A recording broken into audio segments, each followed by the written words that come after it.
A different tack. Very different. You know, it reminds me of a Bible verse. I just Googled it while I was watching that. Matthew 7:15 through 20, King James Version. Beware of false prophets which come to you in sheep's clothing, but inwardly they are ravening wolves.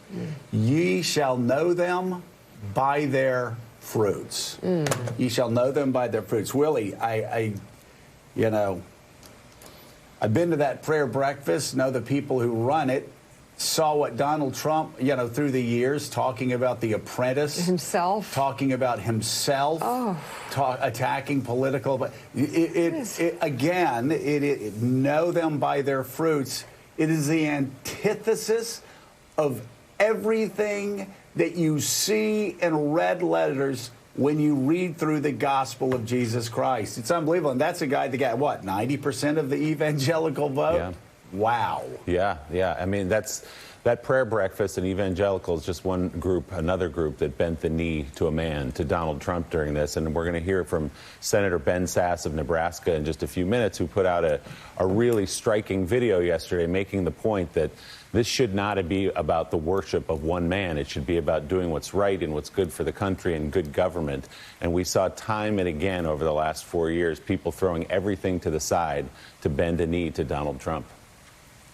Yeah. Well, and, you know, they reduced also, well, we're just talking about this prayer breakfast, because I can hear people say, oh, really, know about fruits, what about abortion? You have this bizarre, and it is bizarre. It is bizarre. You have had this bizarre trend in evangelical Christianity to reduce Jesus' entire message to abortion. It's just not there. Read the red letters, yes. I mean, I'm saying this as somebody who voted pro-life all the time. But you cannot reduce Jesus' ministry to that. And yet, Mika, you have one preacher after another preacher after another preacher selling their entire congregations out. A lot of them just to touch the cloak. Not of a holy man, but just to touch the cloak of a failed reality TV host who is the antithesis of everything they preached their entire lives. How do I know this? Because I grew up in the church. I grew up in the Southern Baptist Church. I heard those sermons. And they're holding up somebody who says, and who has said, I've never had God. I've never had to ask God for forgiveness.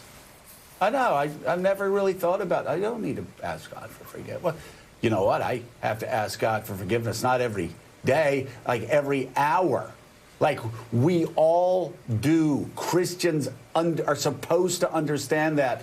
But a total sellout, and I'm so glad. I didn't know we were going to start off the top like that, Mika. I'm so glad we did, because once again, it just shows the hypocrisy of religious leaders who kowtowed to this false prophet just to have a little glimpse of power. It's sick. It's a personality cult. Disgrace he made of the prayer breakfast. You can really see the difference that we just showed you in that Ben Sasse speech. We'll be playing for you. It was pretty incredible and brought home the message on a